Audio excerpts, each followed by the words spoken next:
말씀의 제목은 악한 포도원 농부들입니다. 악한 포도원 농부들. 부제목은 적반하장이 되겠습니다. 적반하장. 도적이 오히려 큰 소리 친다, 그런 얘기가 되겠습니다. 예수님께서 성전에서 백성에게 가르치셨어요. 복음 전파를 하고 계세요. 하나님 나라에 대해 얘기하고 있었어요. 그때 대제사장들과 서기관들과 장로들이 함께 와가지고 무슨 권세로 네가 성전에서 이렇게 가르치느냐 하고 묻습니다. 예수님은 자신이 하나님 아버지의 간에 전하는 것에 대해 얼음장을 놓고 정당성, 즉 의문을 제기하고 왈가왈부하는 유대 지도자들에게 맞서고 계실 때 오늘 본문의 말씀을 비유로 베푸십니다. 또 예수님은 자신이 하나님의 아들이시고 고난 받으실 것을 말씀하고 있는 장면입니다. 9절 말씀 먼저 봅니다. 한 사람이 포도원을 만들었어요. 포도원을 그냥 쉽게 만든 게, 저는 포도집에 과수원 하는 아들이었기 때문에 수십 년의 그 아들이었기 때문에 아는데, 일일이 그 나무를 묘목을 사와서 다 심어야 됩니다. 그리고 일일이 옆에 풀 제초 다 해야 됩니다. 자랄 때 또 하나하나 또 가지치기 해줘야 됩니다. 또 순을 솎아줘야 됩니다. 그리고 또 포도알이 생기면 너무 또 크기에 적당하게 만큼 상품성을 위해서 또 해줘야 됩니다. 신경을 엄청나게 많이 가고 손이 많이 가는 과일이 포도가 되겠습니다. 그렇기 때문에 포도 가격이 비싸요. 비싸고 대부분이 저희 지역 시골에서 짓는 농사 포도는 대부분 호텔로 갔어요. 호텔로. 그때는 초창기 농법에 그냥 노지 포도라 그러죠. 그냥 논이나 다시 말하면 과수원 밭에서 하는 게 아니고 저희는 비닐하우스, 즉 시설 재배를 했기 때문에 비싸고, 다른 데 노지포도 5,000원 할 때 그건 2만 원, 3만 원 이런 식 했습니다. 그래 초창기에는 돈이 좀 되겠죠. 그래가지고 이렇게 돈을 벌다 보니까 옆에서 부러우니까 우리도 하자 보니까 나중에 다 시설 잡아야 그러다 보니 이제 또 그 다음 작전이 뭐냐. 처음에 우리가 한 농사는 캄벨이란 흑포도였어요. 붉은 깜정색. 근데 이제 사람들 말 하다 보니까 이제 푸른색 청포도, 이제 그게 또 대히트를 쳤어요. 그렇게 또 싹 바꿉니다. 그러다 보니까 또 크니까 나중에 또 거봉포도라고 알이 커다란 걸 또 그렇게 하는 게 쉬운 게 아니에요. 포도 농사 짓는 게. 근데 포도원을 만들었어요. 포도 가수원을 만들었다는 뜻이에요.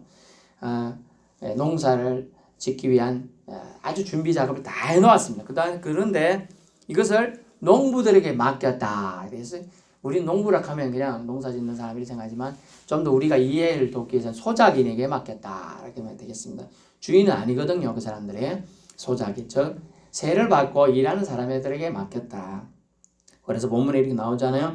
세를 주고, 9절 하반절에 농부들에게 세를 주고 타국에 가서 오래 있다가 돼서 세를 줬어요. 연봉으로 줬는지 월급으로 줬는지 주급으로 줬는지 일당으로 줬는지 모르겠습니다만은 그걸 다 몰아서 준 것 같아요. 아마 세를 주었다는 건 미리 다 준 것 같아요.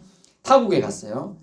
그리고 오래 있다가 또 지나가면 때가 이름에 종을 보낸다, 이런 표현이 나옵니다. 문제는 뭐냐면 이 주인이 포도원을 만들어서 소작인들에게, 농부에게 맡긴 것이에요. 사실 안 맡겼으면 되는데 시간이 없든지 뭐 자기가 할 그 여건이 안 된 게 맡겼겠죠. 우리도 대부분 그렇잖아요. 맡길 때 이 땅은 우리가 나이가 들어서 힘이 들어서 지 먹으니까 당신이 지 먹고 나한테 세경 조금만 주시오, 뭐 이렇게 하잖아요. 저희도 그래서 포도원 가수는 있는데 한쪽 밭은 어떤 다른 분한테 맡겨 좀 크니까 그건 한 1,000만 원, 그냥 1년에 1,000만 원 주세요, 이렇게 해요, 새로. 그리고 한쪽 밭은 좀 작으니까 그거보다 좀 반 정도 되니까 한 300 주세요, 이렇게 하고 받으라고요. 물론 제가 받는 거 아니에요. 이제 우리 모친이 받아갖고 다 쓰시겠지만은 이제 그렇게 약속을 하고 하는 거예요. 근데 할 때 또 이걸 5년간 당신이 쓰세요, 이렇게 할 수도 있고 3년 쓸 수도 있고 이렇게 하는 겁니다. 이제 맡겼습니다. 근데 오래 있다 왔다가 중요해요. 오래 있다. 얼마나 믿었으면 포도밭을 완전히 맡기다 보니까 한 해, 두 해 정도는 이 사람이 주인이 오겠지 해서 눈치를 보고 열심히 했겠죠. 그리고 최선을 다했을 수 있습니다. 근데 오래 있었다. 우리가 생각하는 그 개념이 올해는 아주 긴 거예요, 지금. 그런데 안 와요. 그러니까 주인이 죽었나? 이제 이 정도까지 생각할 수 있는 정도가 됐어요. 그러나 주인은 그들을 너무나 신뢰해가지고 청지기직을 안전히 맡겼어요. 중간중간 체크하면 소작인들이나 농부들이 이렇게 욕심을 안 부릴 건데 체크를 안 했어요. 그래서 오래 이 개념에 인내가 필요한데 이 인내에 이 소작인들이 다 실패한 장면이 되겠습니다. 하나님께서 세상을 창조하시고요. 자연적으로 잘 작동되도록 하셨어요. 관여하지 않았어요. 사람들에게 다스리고 지배하라, 정복하라 이 말 창세기 하셨어요. 그래서 사람들은 그것을 잘 사용하는 정도를 넘어서 너무 사용해서 악용했죠. 그래서 이제 지금은 자연이 사람을 공격하고 사람이 자연 때문에 힘들어하는 입장까지 가 있습니다. 똑같이 사람에게 맡겼는데 이 소작인 농부들에게 맡겼는데 그 사람들이 일을 제대로 하지 못하는 장면이 나오겠습니다. 그것은 그들이 권한을 사람에게 관리 책임을 전적으로 맡겼지만은 그것은 하나님의 배려와 믿음을 저들이 무시하고 버렸다는 것을 상징하기 위한 예수님의 비유가 되겠습니다. 자신이 누구에 의해 선임되어 즉 선택되어 쓰임받고 있는지를 모른다는 것이죠. 누구 아래 있는지를 망각한 처사가 오늘 나옵니다. 10절 소출 얼마를 이제 오래 한 10년이 20년인지 모르겠지만 돌아왔습니다. 소출 얼마를 바치게 하라고 종을 보냅니다. 농부들이 보냅니다. 그들이 악한 행동이 나옵니다. 당신이 누군지 모르겠지만 당신 아무게 알지요? 알긴 아는데 그 사람이 보냈어. 당신이 그 사람이 보낸 정표를 보여봐. 정표를. 그러니까 뭐 특별히 볼 게 없잖아 옛날에는. 그래서 그랬더니 아니 그래도 우리 주인이 당신한테 세를 좀 받아오라 했다.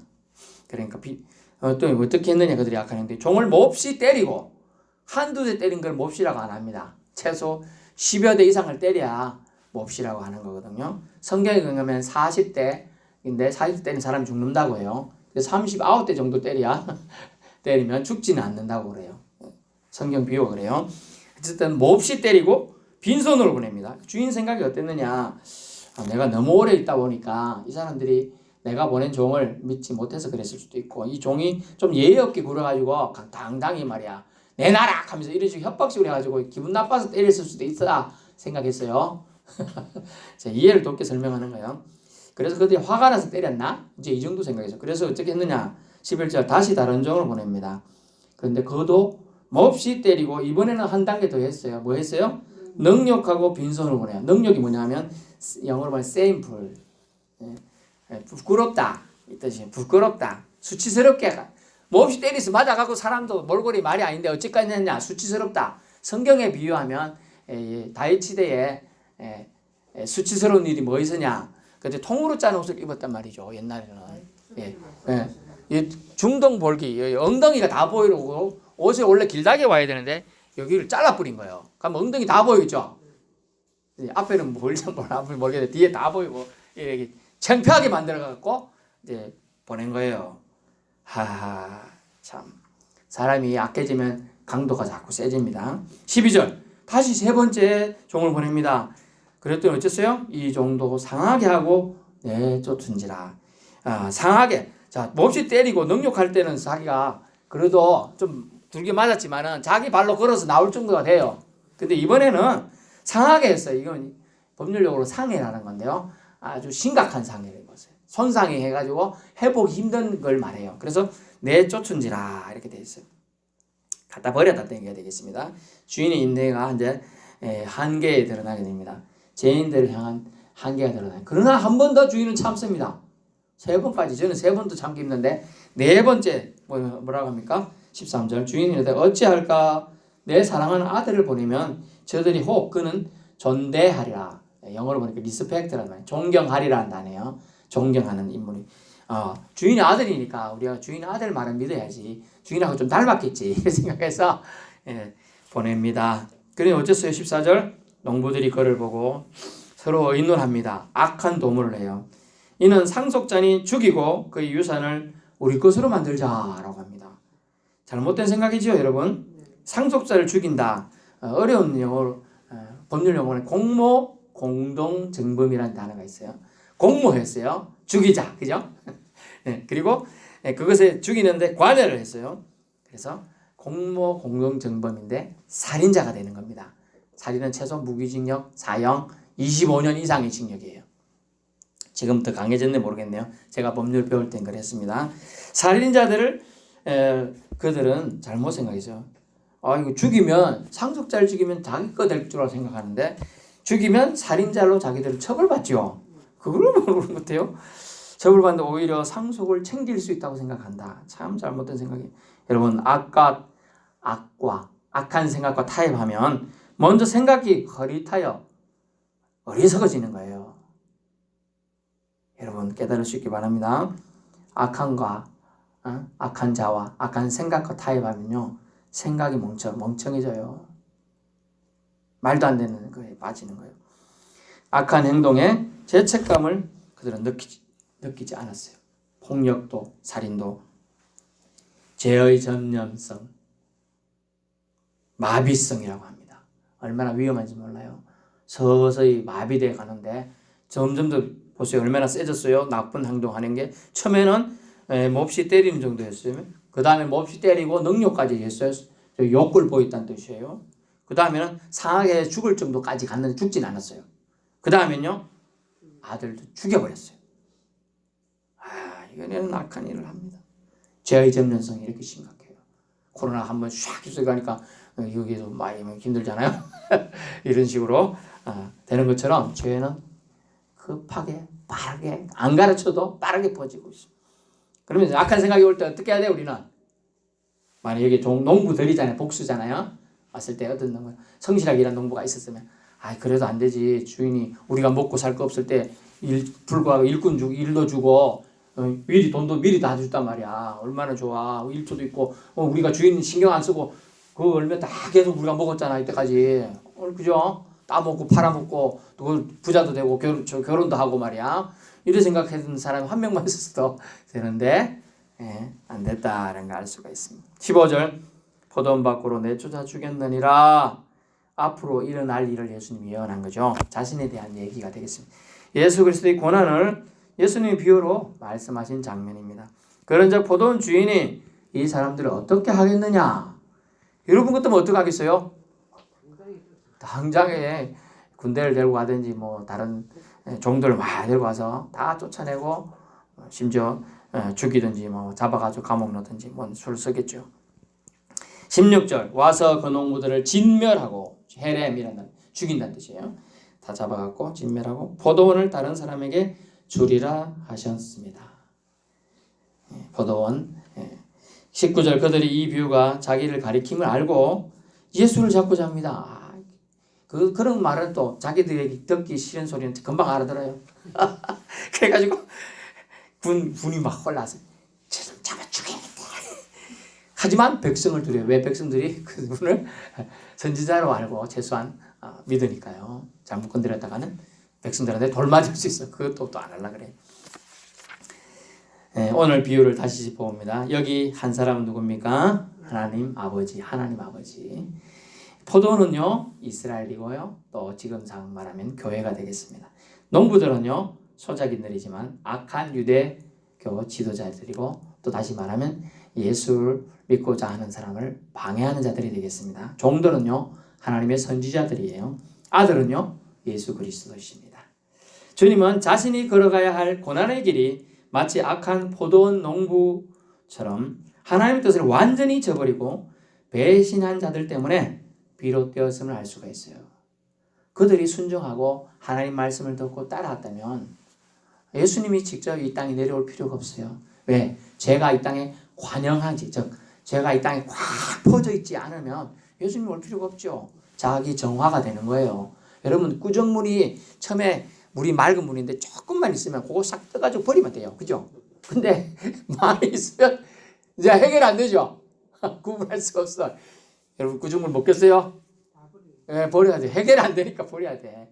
그래서 예수님이 오신 거예요. 하나님은 세상을 창조하시고 이스라엘 혹은 믿는 자들을 세상 속에 살게 하셨습니다. 잘못된 길을 걸으려 할 때 하나님의 사자들, 선지자들을 통해서 보내어 깨우치시고 돌이키셨습니다.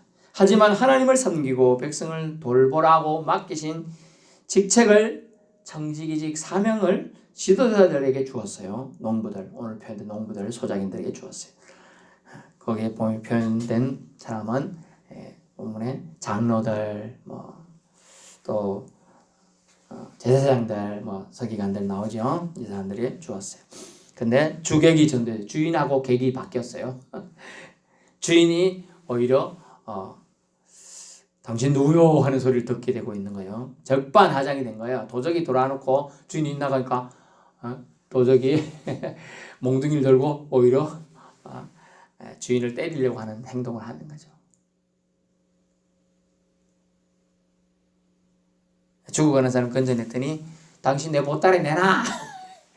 어떤 사람은 그랬대요. 아이고, 어떤 사람이 길을 가고 있는데 갑자기 지갑이 툭 떨어지길래 아이고 따라가서 이보게 젊은이 지갑 흘렀네 이렇게 갖다 줬더니 만나서 보더니 어이 5만원짜리가 4장인데 2장밖에 없네. 당신 2장 가져갔지? 2장 내놔. 그랬다는 거예요. 그래가지고 할 수 없이 경찰서까지 갔다는 거예요. 그래 저하고 그 근처 CCTV를 찾아가고 하니까 열어보지도 않고 그냥 들고 바로 따라간 게 나와가지고 이 사람 나쁜 놈이다. 주도 이제 그런 사람들이 가다는 거예요. 지금 세상에. 하나님은 청지기직을 사람들에게 주었습니다만 망각하고 월권을 한다는 거죠. 더 나아가 배신했지요. 살인하고 폭행을 저지릅니다. 주인에 대한 태도가 이럴진데 포도는 정말 성실히 가꾸었을 것 같습니까? 그렇지 않을 것 같아요. 소출이 있긴 할까요? 소출이 없을 수도 있어요. 이런 사람들이 이렇게 정직하지 못하고 주인을 배반하는 사람들이, 사람을 죽이는 걸 악한 생각을 하는 사람들이, 하나님은요 악한 농부들에게 일자리를 제공해 주었어요. 연봉, 월급, 주급, 대가를 주었습니다. 품꾼이지요. 일꾼은 주인의 뜻대로 잘 관리하여 소출을 생산하고 수확하고요 이익을 남기면 됩니다. 농부가 자기들을 주인으로 착각했기에 주인을 무시하고 보냄받은 자를 능욕하고 심지어 아들도 죽일 생각을 하고 능욕하고 몹시 때리고 상처 입히고 죽이게 된 것입니다. 이 땅의 농부는 주인의 뜻에 관리만 잘해도 칭찬 듣는데 월권합니다. 주인 것을 가로채려 합니다. 분수와 지위를 모릅니다. 인간의 교만함이 결국 극치에 달한 것이기도 합니다. 자기 백성을 하나님 잘 섬기도록 인도해주고 도와주려고 일을 맡겼는데 오히려 하나님을 경외하는 것을 막아서는 행동을 그들은 했던 것이죠. 그래서 하나님의 뜻을 백성이 받지 못하도록 한 거예요.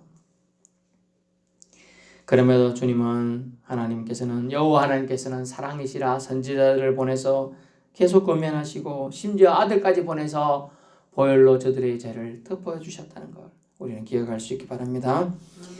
마음이 강팍해지고 죄악에 물든 자들의 패악무도한 배반은 끝을 모릅니다. 우리도 한 끗 차이예요. 생각이 막 지나가고 사탄마귀 생각이 집어넣을 때 물리쳐야 되는 거예요. 이 생각은 하나님 기뻐하지 않는 생각이야 하고 물리쳐야 여러분이 승리할 줄로 압니다. 예수님의 비유처럼 그들은 주인의 손에 진멸당할 겁니다. 하나님의 뜻을 거스리고 배역하고 배반한 사람들은 말입니다. 예수님은 반드시 다시 천사장의 나팔소리와 함께 재림 구세주로 오실 걸 여러분 말씀하고 있어요. 기억할 수 있기 바랍니다. 예수님은 그들에게는 버림당할지라도, 지금 본문에 말합니다. 버림당할지라도, 죽임당할지라도 하나님의 모퉁이의 머릿돌이 되신다고 하셨어요. 여러분, 모퉁이의 머릿돌이라는 의미는 뭐냐 하면 구조 건물이 있습니다만 그 머릿돌을 빼버리면 건물이 무하라로 무너지는 것을 모퉁이 머릿돌이라는 의미예요. 아주 중요한 지적이에요. 모퉁이의 머릿돌이 된다. 결국 예수님을 통하여 교회가 세워지고 예수님을 통하여 구원이 전파됨을 알 수가 있습니다. 그러므로 우리는 예수 그리스도 없는 구원 없습니다. 예수 그리스도 없는 건축물, 즉 교회 없습니다. 모든 사람은 예수 그리스도 안에서 지음을 받아야 튼튼한 건물, 구조물, 몸, 교회가 되는 것입니다. 죽어가는 자 살려주었더니 보따리 내놓으라고 멱살 잡는 것을 그들은 태연히 하고 있다는 거죠. 그들의 모습이 혹 우리가 되어서는 안 될 줄로 압니다. 안타까운 것은 이렇게 고난과 경고를 말씀하시지만 자기에게 눈먼 자는 진리의 귀가 열리지 않는다는 거예요. 아무리 말해도 진리가 들리지가 않는다는 거예요. 예수 믿으세요. 예수 믿어요. 구원 받았습니다. 맨날 말해도 귀가 닫힌 사람은 안 들려요. 주일을 잘 지켜야 됩니다. 복을 받습니다 해도 안 지켜요. 주일 안 지키니까 복을 못 받는 거예요. 하나님 것을 도적질 하지 마세요. 그러면 복을 못 받습니다 해도 도적질 합니다. 하나님 것 누구에게? 하나님 것으로 드려야 돼요. 말씀으로 근성으로 듣기 때문에 진리 되시고 하나님 아들 되신 메시아이신 예수께서 지금 오셔서 말씀해도 사실은 사람들은 안 믿을 거라는 거예요. 참 안타깝죠. 예수님이 직접 오셔서 말해도 안 믿는다는 거예요. 안 믿을 사람은.